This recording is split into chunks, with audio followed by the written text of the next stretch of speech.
ऐसा हो जाता है कि जैसे पति घर का ठीक से देखभाल नहीं कर रहा है और दूसरे स्त्री के साथ संबंध है, ऐसी अवस्था में भी डिवोर्स लेना चाहिए कि क्या करना चाहिए? और दूसरा, जैसे पत्नी के लिए कभी कभी पति भक्ति मार्ग में थोड़ा बाधा उत्पन्न करते हैं, तो ऐसे अवस्था में जीवन का तो वास्तविक उद्देश्य तो भक्ति, भगवान का भक्ति प्राप्त करना है, तो ऐसी अवस्था में भी क्या पति को छोड़ के वो भक्ति करना चाहिए कि क्या करना चाहिए? धन्यवाद। आपको क्या लगता है, छोड़ दें? पूछने वाले को मैं आंसर पता है। तो क्या है कि श्रील रूप गोस्वामी बोलते हैं कि कोई भी कीमत देकर हमें कृष्ण भावनामृत को अपनाना चाहिए। अभी वो कीमत क्या है, ये गुरु, साधु और शास्त्र हमें समझाएंगे। और प्रत्येक व्यक्ति का अपनी अपनी परिस्थिति होती है। जैसे कि किसी को श्रील प्रभुपाद ने बताया कि हर परिस्थिति में आपको साथ रहना है। किसी को प्रभुपाद ने बोला कि आपकी भक्ति के लिए बहुत बाधा बन रही है, मुझे लगता है आपको संन्यास लेना चाहिए। किसी को बोल दिया कि आप संन्यास लेना चाहिए, किसी को बोलता नहीं नहीं आपकी पत्नी डिवोटी है, उनको छोड़ना नहीं चाहिए। तो डिफरेंट श्लोक्स फॉर डिफरेंट फोक्स। एक एक व्यक्ति पे एक पूरा one shoe does not fit all. सबके लिए एक ही साइज का जूता नहीं होता। जैसे शुरू शुरू में इस्कॉन में होता था, कपड़ा एक साथ मंगाते थे, एक साथ एक ही टाइप का कपड़ा मंगाते थे, बस काट कूट के सब पहन लेते थे। एक से एक रोब जैसा था सबका। स्त्रियों के लिए स्त्रियां साड़ी उसी से पहनती थी, पुरुष उसी से कुर्ता सिलाते थे जैसे ही। तो one shoe doesn't fit all. Prabhupada अक्सर पत्र लिखते थे, आप देखेंगे वो शिष्य के अनुरूप लिखते थे, उसकी जो समस्या उसके अनुरूप। तो हमें परिस्थिति के अनुसार देखना चाहिए कि गुरु, साधु और शास्त्र का कैसे हम कार्य में लाएं।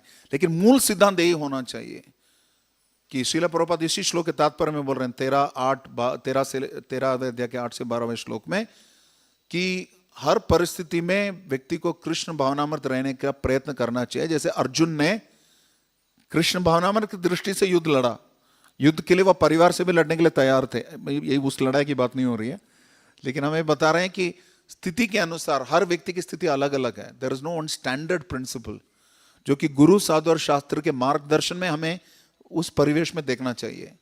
कभी कभी पति पत्नी दोनों एक घर में रहते हैं, दोनों को समस्या है एक दूसरे से, लेकिन कृष्ण के लिए और फिर बाकी जो कृष्ण भावना भावित संतान उत्पन्न किए उनकी दृष्टि से साथ रहते हैं। जैसे श्रील प्रभुपाद की बहन पिशीमा, जिनको बोलते हैं भवतारिणी माता जी, उनके पति जो है मछली वगैरह खाते थे, तो बहुत समय तक उन्होंने उनके लिए बना के भी खिलाया, लेकिन खुद नहीं लेती थी। तो वो विशेष परिवेश में आपके गुरु आपको मार्गदर्शन देंगे कि किस प्रकार सही करना है। अगर एक कोई व्यक्ति ये बोलेगा कि पत्नी किसी दूसरे पति से आ सकता है, किसी दूसरे के पति से आ सकता है, या दूसरे पुरुष से आ सकता है, या पुरुष जो है दूसरे की स्त्री से आ सकता है, इसलिए छोड़ देना चाहिए, तो पता नहीं, हो सकता है कि उस कर्म के वजह से, किसी कर्म के कारण कुछ समय के लिए जीवन में कुछ समस्या आ गई, लेकिन हो सकता है भगवान इसके माध्यम से उन दोनों को कुछ शिक्षा दे रहे हैं, ये भी हो सकता है। या हो सकता है ये व्यक्ति उनके लिए है ही नहीं।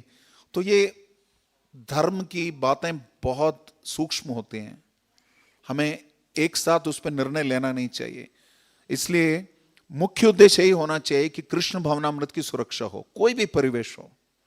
कृष्ण भावनामृत की सुरक्षा के लिए, जैसे कोई पूछता है कि मुझे ट्रांसफर हो गया फलाना फलाना शहर में, मुझे जाना चाहिए नहीं जाना चाहिए, फर्स्ट क्वेश्चन नहीं है क्या आपका कृष्ण भावनामृत के लिए वहां क्या सुविधा है, वहां पे मंदिर पास है, भक्त पास है, वहां की सेवा मिल सकती है, फर्स्ट क्वेश्चन।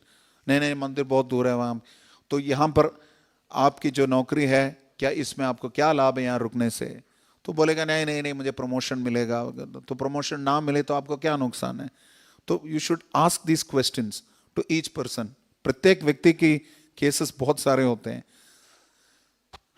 ये व्यासासन से आंसर देने वाला सवाल नहीं है, लेकिन व्यक्ति के साथ लंबे समय तक संबंध होना चाहिए, उनसे बात करनी चाहिए, उनका साइकोफिजिकल नेचर देखना चाहिए। क्या है व्यक्ति ये बहाना देकर ये शादी से निकल के दूसरा तो नहीं करना चाह रहा है? ये भी होता है ना, पत्नी का नाम लेके मैं नहीं वो, लेकिन करना चाहता है ये।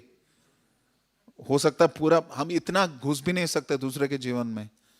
तो इसलिए मूल सिद्धांत ये होना चाहिए, तत्र लौल्यम अपि मूल्यम एकलम, कि किसी भी प्रकार का कीमत देकर हमें कृष्ण भावनामृत को अपनाना चाहिए। उस प्रिंसिपल को स्थायी रखते हुए रेस्ट आर द डिटेल्स, वो आपको गुरु, साधु, शास्त्र को उस परिवेश में देखना चाहिए। Is it okay?